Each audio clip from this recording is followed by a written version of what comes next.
Morning friends, welcome back to highway basics by Manjeet.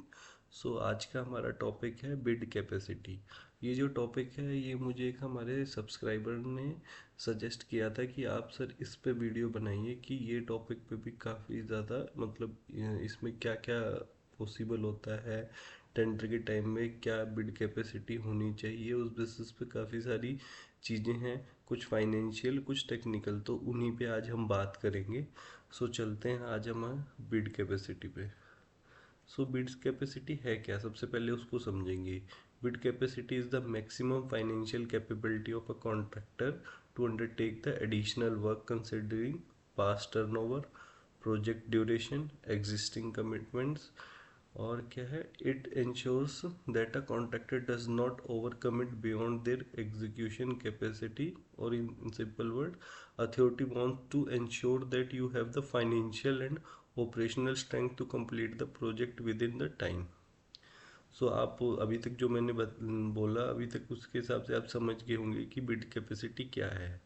जो bid capacity है, ये जो कैपेसिटी आपके जब आप किसी प्रोजेक्ट का जो टेंडर है वो पढ़ रहे होते हैं, वो देख रहे होते हैं, तो उसमें एक बिड कैपेसिटी नाम से एक अलग से एक चैप्टर है। ठीक है। उस केस में क्या है कि उसमें आपको उसने एक फॉर्मूला गिवन होता है, उस बेसिस पे आप फाइंड आउट कर सकते हैं कि आप उस टेंडर को बिड करने के लिए कैपेबल है कि नहीं।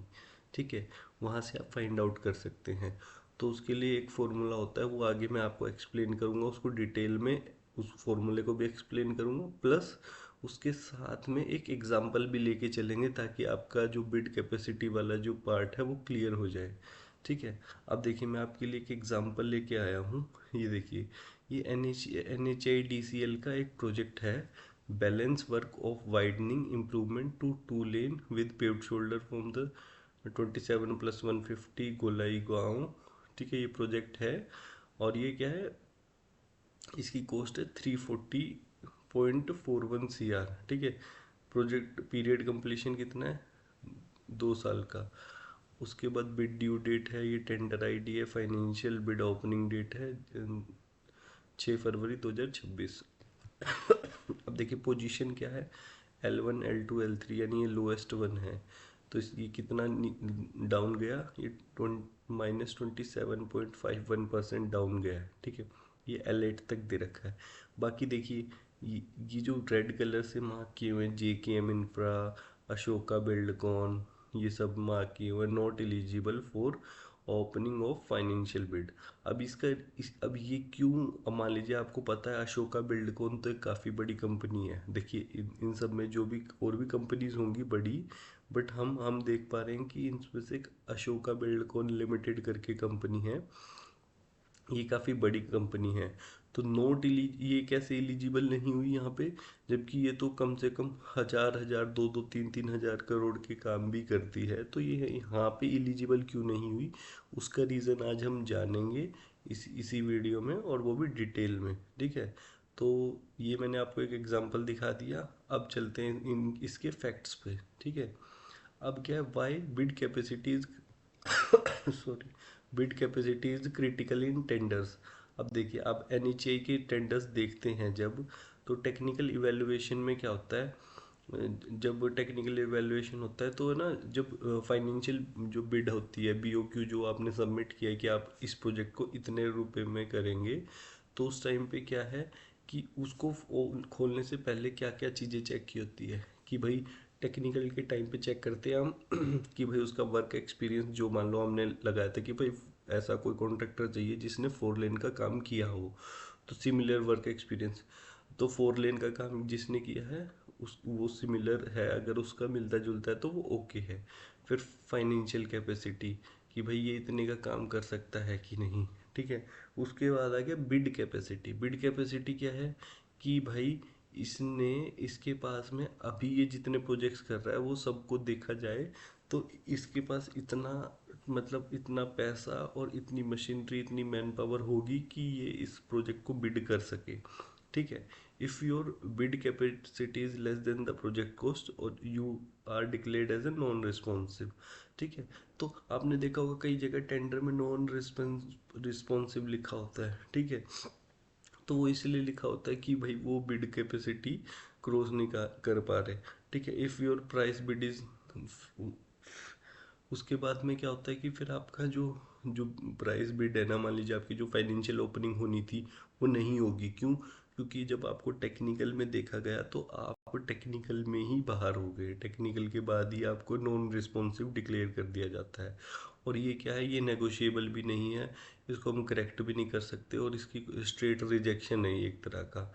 ठीक है, इसमें आपकी सारी मेहनत गई, आपकी टेंडर कॉस्ट जो आपने लगाई वो गई, आपकी आपकी जो ईएमडी थी वो भी अभी के लिए कुछ टाइम के लिए होल्ड हो गई। जो अर्नेस्ट मनी डिपॉजिट होती है या बिड सिक्योरिटी होती है वो थोड़े टाइम के लिए वहीं पे रह गई। तो उस केस में आपका मतलब, और आपने जो रेट्स एनालाइज करके जो रेट्स बनाए, बीओक्यू बनाया, वो सारा आपका टाइम वेस्ट हो गया। तो इसलिए हम ना पहले बिड कैपेसिटी पे फोकस करते हैं, ताकि हमें आइडिया लग जाए कि भाई जो हम मतलब जो टेंडर हम फिल कर रहे हैं उसके हिसाब से हमारी जो बिड कैपेसिटी वो प्रॉपरली एनालाइज करके वो उतनी है भी कि नहीं, कि हम ऐसे बस भरे जा रहे हैं टेंडर। तो इस चीज़ की इंश्योरिटी के लिए ही जो हमारी अथॉरिटीज़ है उन्होंने ये फार्मूला, एक फार्मूला बनाया है। ठीक है, अब देखिए, आप एक बार ये देख लेते हैं कि प्रॉपर जो बिड कैपेसिटी और फाइनेंशियल कैपेसिटी में क्या डिफरेंस है। बिड जो फाइनेंशियल कैपेसिटी है उसमें क्या आता है भाई, एवरेज एनुअल टर्नओवर क्या है, कंपनी की नेटवर्थ क्या है। ठीक है, उसके बाद सोल्वेंसी क्या है, सीए सर्टिफिकेशन क्या बोलता है, uses to assess the financial strength of. Annual turnover क्या होता है कि कंपनी ने कि एक साल में कितनी बिलिंग की कितने पैसों की बिलिंग की। मान लीजिए उसने क्या किया, एनएचए से एक प्रोजेक्ट लिया, तो एक साल के अंदर, एक फाइनेंशियल ईयर में उसने 200 करोड़ की बिलिंग की एक प्रोजेक्ट से। एक से 200 की, एक से 250 की, एक से 100 की। तो ऐसे करके जैसे उसका 550 करोड़ रुपए उसे आए, तो 550 करोड़ रुपए आए तो 550 करोड़ उसका फाइनेंशियल टर्न एवरेज वो एनुअल टर्नओवर हो गया। ठीक है, नेटवर्थ क्या हुई, नेटवर्थ क्या होगी, जो हमारी एसेट होगी ना, जो भी हमारी एसेट होगी, फॉर एग्जांपल हमारे ट्रक्स हैं, हमारे पास में मशीनरी है। ठीक है, हमने गाड़ियाँ खरीदी हुई है, हमने कोई मतलब अपना जैसे कह सकते हैं एक प्लॉट लिया हुआ है, या जो भी चीज़ें ली हुई है ना, वो सारी जो भी एसेट्स है उसमें से लाइबिलिटी को माइनस कर दिया जाए। लाइबिलिटी मतलब कौन से, डेट्स और लोन्स वगैरह, उन सबको माइनस कर दे, वो हमारी नेटवर्थ है। ठीक है, सोल्वेंसी, जो सोल्वेंसी है ना, इसमें ये है कि भाई जो जो कंपनी है वो डेट पे करने के लायक मतलब कर सकती है कि नहीं, उस बेसिस पे सोल्वेंसी देखी जाती है। सीए सर्टिफिकेशन इसलिए ज़रूरी होता है कि भाई सीए मतलब ऑथोराइज करता है कि जो कंपनी है उसकी फाइनेंशियल मतलब ये फाइनेंशियली कैसी है कंपनी, कि भाई मतलब वीक है या ठीक है क्या है। ठीक है, तो ये सारी चीज़ें जो है फाइनेंशियल कैपेसिटी के अंदर आ जाती है। उसके बाद आती है बिड कैपेसिटी। बिड कैपेसिटी क्या है, mathematical formula based eligibility determines whether you can take one more project और नॉट। ठीक है, directly linked to ongoing commitment. Financial capacity shows strength. ठीक है, कि भाई कंपनी की क्या स्ट्रेंथ है। बिड कैपेसिटी शोज अवेलेबिलिटी, और बोथ आर मैंडेटरी। ठीक है, बिड कैपेसिटी ये बताएगा कि आपके पास इतने सारे प्रोजेक्ट्स हैं, तो आप अभी आपके पास उतना टाइम रिसोर्सेज हैं कि नहीं कि आप दूसरे प्रोजेक्ट पे भी जा सको। अब देखिए, अब चलते हैं लास्ट वो फोटो पे। ठीक है, ये जो टेंडर का मैं स्क्रीनशॉट लगाया आपके लिए। देखिए, आपको पता है कि अशोका बिल्डकॉन बड़ी कंपनी है, इसके लिए 340 करोड़ का प्रोजेक्ट कुछ भी नहीं है। बट यहाँ पे ये एलिजिबल नहीं हुई फाइनेंशियल बिड ओपनिंग के लिए, इसीलिए नहीं हुई कि इसकी बिड कैपेसिटी ऑलमोस्ट मतलब कम ख़त्म हो गई होगी। ठीक है, वो उतनी बची नहीं होगी 340 करोड़ के आसपास की, ताकि वो ये प्रोजेक्ट को मतलब ये प्रोजेक्ट के लिए उसकी फाइनेंशियल जो बिड है वो ओपन हो सके। तो आते हैं अब इसके फॉर्मूले पे, स्टैंडर्ड बिड कैपेसिटी फॉर्मूला, जो कि है bid capacity is equal to A into N into 2.5 minus B plus C. ठीक है, वेयर ए क्या है, maximum turnover in any one financial year in the last 5 years. ठीक है, लास्ट 5 साल में आपने किसी भी एक साल में सबसे ज़्यादा जो टर्नओवर किया है। ठीक है, उसको हम यहाँ पे लेंगे, नोट एवरेज, जो हाईएस्ट सिंगल ईयर टर्नओवर होगा। नंबर ऑफ ईयर्स, एन क्या है, number of years prescribed for completion of project, ये जनरली हमारा जो है 2 साल ही रहता है, तो हम इसको 2 लेके चलेंगे। मान लो 30 मंथ्स हो गया तो 2.5 ले लेंगे। अब बी क्या है, वैल्यू ऑफ एग्जिस्टिंग कमिटमेंट्स, आपके कितने प्रोजेक्ट्स अभी ऑन गोइंग हैं, उस बेसिस पे हम बी की वैल्यू को फाइंड आउट करते हैं। ठीक है। वर्क, अभी जैसे इसमें क्या क्या चीज़ें आ जाएगी, ongoing work, works awarded but not completed, remaining cost to complete the project, LOA received projects, और क्या है, remaining value not original contract value. ठीक है, इसमें रिमेनिंग वैल्यू आएगी, ना कि आपने जैसे 70% कंप्लीट कर दिया तो 30% ही वैल्यू आएगी, ना कि 100% वैल्यू लेके चलेंगे। और इसमें एक सी आ जाता है, the amount of bonus received if any. ठीक है, अब इसमें क्या है, अब सी हमारा क्या बात करता है कि मान लो एक हमें एक प्रोजेक्ट मिला, 2 साल के लिए मिला, हमने क्या किया, उसको प्रोजेक्ट को विद इन टाइम या बिफोर टाइम हमने कंप्लीट कर दिया, मान लो 1 महीने पहले ही हमने उसकी सीओडी करा दी। ठीक है, उस केस में क्या होगा कि ना, उस केस में अथॉरिटीज ना बोनस देती है। तो बोनस कैसे देती है कि मान लो हमने 30 दिन पहले ख़त्म किया, तो वो ना 2 क्लोज रखती है अपना एग्रीमेंट में कि अगर आप इस प्रोजेक्ट को इतने दिन पहले मतलब कंप्लीट कर देंगे, तो आपको पर डे या पर मंथ के बेसिस पे आपको कुछ अमाउंट मिल जाएगा। कि मान लो आपने 10 दिन पहले किया तो पर डे के हिसाब से आपको 0.01% या 0.001% of total cost, of total project cost per day के हिसाब से आपको पैसे मिल जाएंगे। ठीक है, मान लो आपका 1000 करोड़ का प्रोजेक्ट था। ठीक है, 0. आपका 1% हो गया 100 करोड़, और 0.01% हो गया 10 करोड़। ठीक है, 10 करोड़ के हिसाब से मान लो आपने 10 दिन पहले प्रोजेक्ट कंप्लीट कर दिया है, तो उस हिसाब से आपको जब अब वो ये तो है नहीं कि 10 दिन पहले ख़त्म कर दिया तो आपको 100 करोड़ दे देगा, नहीं। उसमें अब वो क्या करेगा, उसमें वो एक वो ना लिमिट भी सेट कर देता है कि मैक्सिमम हम इतने ही पैसे दे पाएंगे एज अ बोनस आपको। ठीक है, तो वो चीज़ होती है सी। ठीक है, इसके बाद में अब चलते हैं एक एग्जाम्पल लेके, न्यूमेरिकल एग्जाम्पल ले लेते हैं। Let's take a realistic example. एक 4 लेन ईपीसी हाईवे है, जिसकी कॉस्ट है जिसकी प्रोजेक्ट कॉस्ट है 500 करोड़। अब कंप्लीशन पीरियड उसका 2 साल का रखते हैं। ठीक है, 2 साल का रखते हैं तो एन यहाँ पे डायरेक्टली 2 हो गया। अभी हम देखते हैं कि कंपनी ने लास्ट 5 साल में क्या क्या टर्नओवर किया है। 2020 में 300 का किया, फिर 450 करोड़ किया, फिर 380, फिर 520, फिर 410। तो सबसे ज़्यादा टर्नओवर किया उसने 2023 में, जो कि 520 करोड़। तो हमारा ए हो गया 520 करोड़। अब उस हम देख लेते हैं एग्जिस्टिंग क्या कमिटमेंट चल रही है। एक ऑनगोइंग प्रोजेक्ट है जो कि 300 करोड़ रिमेनिंग वैल्यू का रह गया है, एक है हमारा 250 करोड़ रिमेनिंग वैल्यू का हो रह गया है, और एक हमें अवार्ड हुआ है जो कि है 200 करोड़ के आसपास का। ठीक है, तो अभी अभी ये टोटल जो बी की वैल्यू हो गई 300, 250, 550 प्लस 200, 750 हो गई है बी की वैल्यू।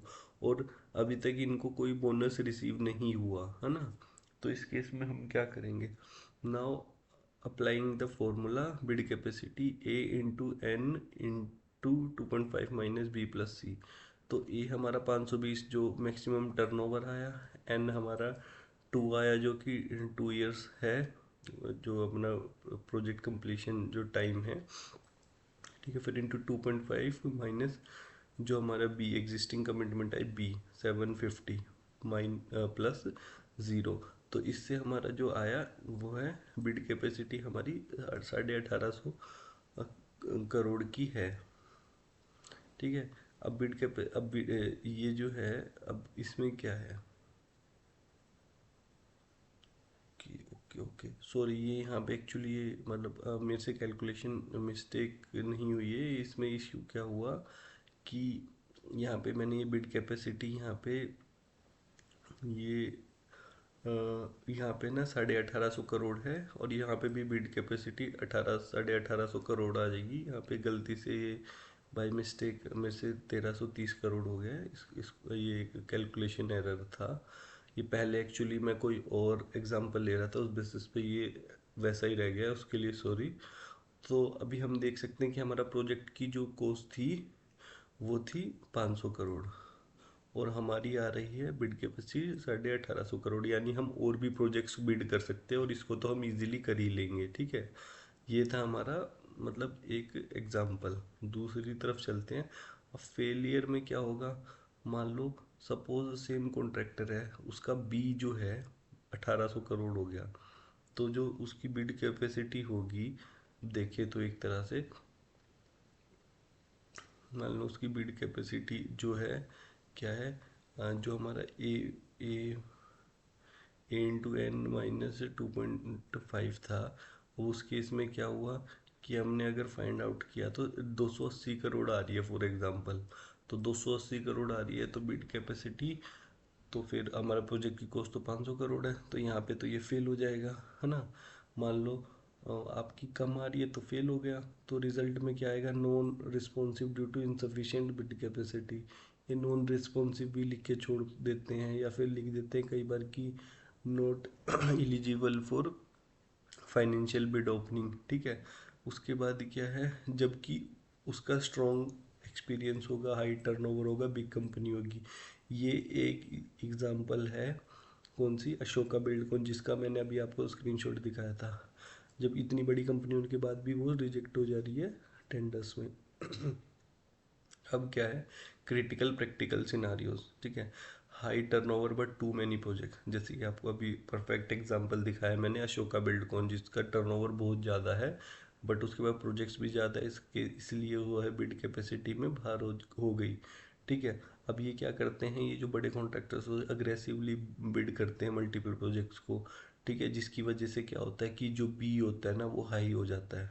बी की जो बी की वैल्यू जो अभी एग्जिस्टिंग कमिटमेंट्स है वो हाई हो जाता है। उस केसेस में क्या होगा कि उसका बी हाई होता जाएगा, और जो और ए एन तो ऑलमोस्ट ए एन तो आपका सिमिलर ही रहेगा सारे प्रोजेक्ट्स में, बी हाई होता गया।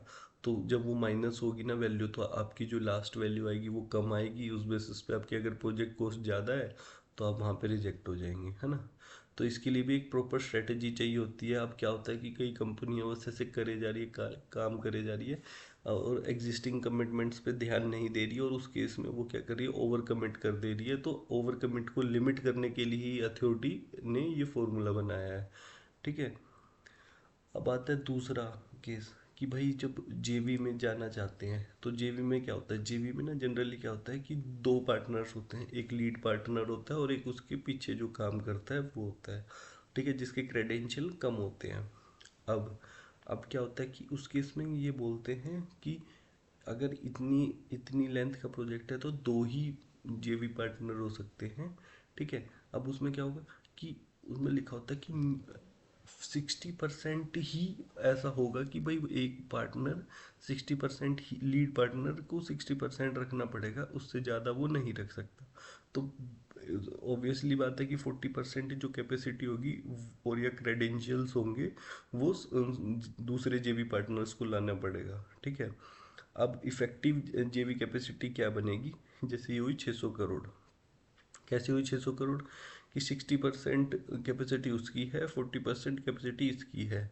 ठीक है, और जबकि पार्टनर ए का 800 करोड़ का टर्नओवर है, उसका 300 करोड़ का है। तो उस हिसाब से जो ये टोटल इनकी जेवी की कैपेसिटी आई वो 600 करोड़ आई, और प्रोजेक्ट कॉस्ट है अगर 650, तो जेवी भी नॉन रिस्पॉन्सिव हो जाएगी। इसलिए जो है जेवी की स्ट्रक्चरिंग का और स्ट्रेटेजिक डिसीजन आपके हाथ में है, आपको ही प्रॉपरली उसको मैनेज करना है। ठीक है, फिर आता है पेरेंट कंपनी सपोर्ट। समटाइम्स क्या होता है कि जो छोटी कंपनी होती है ना, उनका खुद का इतना टर्नओवर नहीं होता, तो वो क्या करती है, वो पेरेंट कंपनी का टर्नओवर यूज़ कर लेती है। और उसमें क्या है कि अगर उन्होंने उसको प्रॉपरली नहीं शो किया या कंप्लाई नहीं किया एज पर टेंडर क्लोजेस, तो भी चांसेस है कि वो नॉन रिस्पॉन्सिव हो जाए। ठीक है, क्योंकि RFP में ना काफ़ी सारी चीज़ें क्लोजेस गिवन होते हैं। इन सब चीज़ों से रिलेटेड अगर आपने वो प्रॉपरली उनको कंप्लाई नहीं किया, ठीक है ना, उसके बाद legal binding support agreement required होते हैं, जो जैसे मान लो क्या होता है कि उसमें आपको अपनी कंपनी का नाम दिखाया, तो आपने दिखाया कि आप इसकी सब्सिडरी कंपनी है या ये आपकी पेरेंट कंपनी है, तो हम ये मिलके ही काम कर रहे हैं, तो उसका हम टर्नओवर यूज़ कर रहे हैं, तो उस बेसिस पे कुछ लीगल जो डॉक्यूमेंट्स बनते हैं, तो वो अगर आपने नहीं दिए तो उस बेसिस पे भी आप नॉन रिस्पॉन्सिव कहलाएंगे, अगर इन केस आप अगर पेरेंट कंपनी का सपोर्ट लेना चाह रहे हैं तो। ठीक है। उसके बाद आता है न्यूली फॉर्म्ड कंपनी। अब न्यूली फॉर्म्ड कंपनी के साथ क्या इशू आता है, इसके साथ ये इशू आता है कि जनरली आप कोई भी टेंडर खोल के देख लीजिए, जो ठीक ठाक बड़े टेंडर होते हैं, उसमें क्या होता है कि उसमें एक्सपीरियंस मांगता है लास्ट 5 ईयर्स का। बट आपकी कंपनी नई स्टार्ट हुई है, तो आपके पास 5 ईयर्स का तो एक्सपीरियंस होगा नहीं। ठीक है। और इसकी वजह से आपका टर्नओवर भी लो होगा, मतलब आपको 2 साल हुए, 3 साल हुए कंपनी खोले, तो आपका टर्नओवर भी कम होगा। इसीलिए क्या होता है कि स्टार्टिंग के केस में आपको जो काम करना है, वो आपको टर्नओवर बढ़ाने के लिए आपको प्राइवेटली काम करना है, यानी बैक टू बैक बेसिस वाले काम करने हैं, ताकि आप टाइमली अपना जो भी है टर्नओवर बढ़ा सके और डायरेक्टली आप भी बिड कर सकें प्रोजेक्ट्स में। ठीक है, ये होता है। ठीक है, अब बिड कैपेसिटी ऑटोमेटिकली लो हो जाती है इन केस में। ठीक है, सॉल्यूशन क्या होता है इस केस में, आप जेवी बना लो।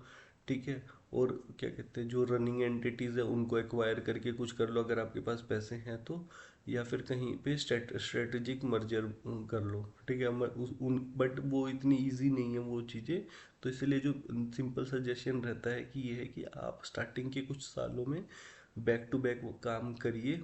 मतलब मान लो किसी कंपनी को मिला, उससे काम ले लिया, ताकि आप अपना फाइनेंशियल स्ट्रॉन्ग कर सके और धीरे और वर्क एक्सपीरियंस भी बढ़ा सके। देन उसके बाद आप एंटर कीजिए जो है गवर्नमेंट टेंडर्स में। ठीक है, तब तक आपको एक्सपीरियंस भी हो जाएगा कि क्या काम कैसे होता है। ठीक है। देन आता है हैम वर्सेस ईपीसी। अब हैम में क्या है, बिड कैपेसिटी क्या है, प्राइमरी क्वालिफिकेशन नहीं है उसमें। उस केस में क्या फोकस रहता है कि भाई नेटवर्थ क्या है, इक्विटी कमिटमेंट्स क्या है, फाइनेंशियल क्लोजर कैपेबिलिटी क्या है।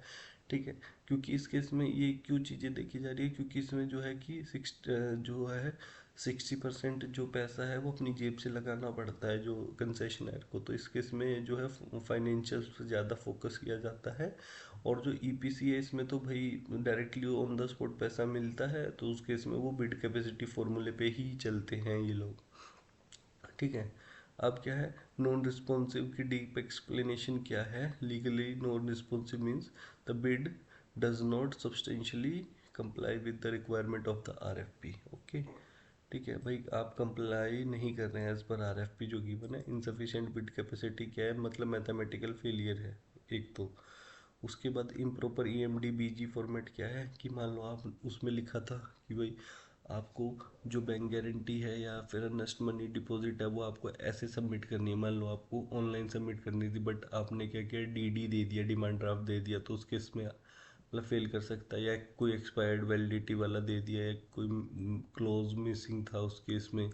ठीक है, और किसी रॉन्ग बैंक फॉर्मेट में दे दिया, तो उस केस में बीजी के बेसिस पे भी आपको रिजेक्ट किया जा सकता है। और incorrect power of attorney, not notarized, not board authorized, wrong signatory. ठीक है, ये काफ़ी कॉमन मिस्टेक होती है, तो इस बेसिस पे भी आपको रिजेक्ट किया जा सकता है। उसके बाद क्या है, नॉन सबमिशन ऑफ कुछ जो एनेक्सेस उसमें लास्ट में गिवन होते हैं जो आरएफपी में, जो कि आपको फिल करके देने होते हैं, वो भी काफ़ी सारे जैसे सर्टिफिकेट्स आपके मिसिंग है आपके बिड डॉक्यूमेंट में, तो उस बेसिस पे भी आपको रिजेक्ट किया जा सकता है। Not meeting the similar work criteria. अब मान लो उसने मांगा 4 लेन रोड का एक्सपीरियंस, बट आप क्या कर रहे हैं, आपने 2 लेन रोड का एक्सपीरियंस सबमिट कर दिया, तो इस केस में क्या होगा कि आपने जो मीटिंग क्राइटेरिया है वो आप फुलफिल नहीं कर पाए। ठीक है, फिर आता है फॉल्स इन्फॉर्मेशन, जिसमें आपने क्या किया, मान लो आपने क्या किया कि आपने ना कुछ इन्फॉर्मेशन गलत दी थी। मान लो आप डिबारमेंट हुआ था आपका, तो आपने वो इन्फॉर्मेशन नहीं दी उनको, तो उस केस पे क्या होगा कि आपको रिजेक्ट कर सकते हैं, ब्लैक लिस्ट भी कर सकते हैं और डिबार भी कर सकते हैं, क्योंकि आपने इन्फॉर्मेशन जो दी है फॉल्स दी है।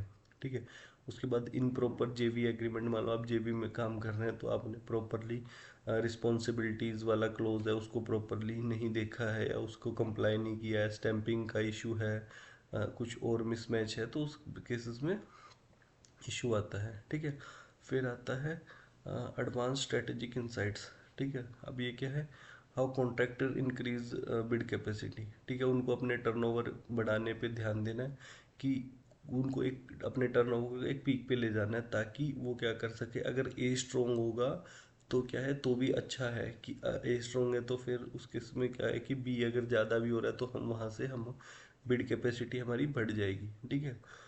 अब क्या है उसके बाद में प्रोजेक्ट जो कंप्लीट जो ऑनगोइंग प्रोजेक्ट्स है उनको हम कंप्लीट करना है एज सुन एज पॉसिबल, ठीक है। स्ट्रेटेजिक जेवी बनाना है जब हमारे पास कम रह जाएगा, जब मतलब बिड कैपेसिटी हमारे पास कम रह जाएगी तब हम जेवी में भी काम कर सकते हैं, ठीक है। और उसके बाद में जो ज़्यादा हमारी कमिटमेंट्स है उनको हमने टाइमली करना है कंप्लीट, अपने रिसोर्सेज को बेस्ट यूटिलाइज करके, ठीक है। नेक्स्ट आता है कि जो बी है, बी को हमने स्मार्टली मैनेज करना है, जो कि एग्जिस्टिंग कमिटमेंट्स है, ठीक है, या रिमेनिंग कमिटमेंट्स है। अब if project nearly completion, remaining value reduces, capacity increases, ठीक है। बाकी जितनी जितनी आपका कम होता जाएगा ना, आप काम करते जाएंगे, आपका बी धीरे धीरे स्लो कम होता जाएगा, वहीं आपका जो है ये बढ़ता जाएगा, यानी टर्नओवर बढ़ता जाएगा। उस बेसिस पे आपका चांसेस है कि आपकी बिड कैपेसिटी आपको टाइमली मिल जाए, ठीक है। इसलिए कंपनियों का फोकस इसलिए रहता है कि प्रोजेक्ट को time with in time complete करें, और ताकि वो अगले प्रोजेक्ट की जो है बिड कैपेसिटी के लिए रेडी हो जाए, ठीक है। अब risk of over bidding, if you win too many projects तो कैश फ्लो में स्ट्रेस आएगा, आपका कैश फ्लो मतलब मान लो 2-3 प्रोजेक्ट पे पहले आपका कैश फ्लो वहीं चले जा रहा है, उसके बाद भी आप ये प्रोजेक्ट ओवर बिड कर रहे हैं या आपको मिल जा रहा है, तो उसके इसमें आपका आपके ऊपर ही फाइनेंशियल इश्यूज आएंगे, ठीक है। डिलेज होंगी कुछ प्रोजेक्ट्स में, मशीनरी शॉर्टेज पड़ेगी, टर्मिनेशन रिस्क बढ़ सकता है, क्योंकि अगर आप टाइमली काम नहीं करेंगे और कुछ चीज़ें जो कंप्लाइंस नहीं करेंगे तो आपका टर्मिनेशन का भी चांसेस हो सकते हैं। तो bid capacity is not just eligibility, it protects the execution quality also, ठीक है। तो यही था आज की वीडियो में। सो आज के लिए इतना ही, थैंक यू। और ऐसे ही अगर आप मुझे कुछ नए टॉपिक सजेस्ट करेंगे तो मैं उस पर भी वीडियोस ज़रूर लेके आऊँगा। सो आज के लिए इतना ही। अगर अगर वीडियो अच्छी लगेगी तो प्लीज़ लाइक कीजिएगा, कमेंट कीजिएगा, और अपने जो नोन हैं और जो इस फील्ड में लोग हैं, जो टेंडर में हैं, टेंडर में बिडिंग में हैं, ठीक है, सिविल इंजीनियर्स हैं, ठीक है, उन सब के साथ शेयर करें ताकि उनको भी जो ये बिड कैपेसिटी वाला जो टॉपिक है इस पर प्रॉपरली क्लैरिटी आ सके। Okay, thank you.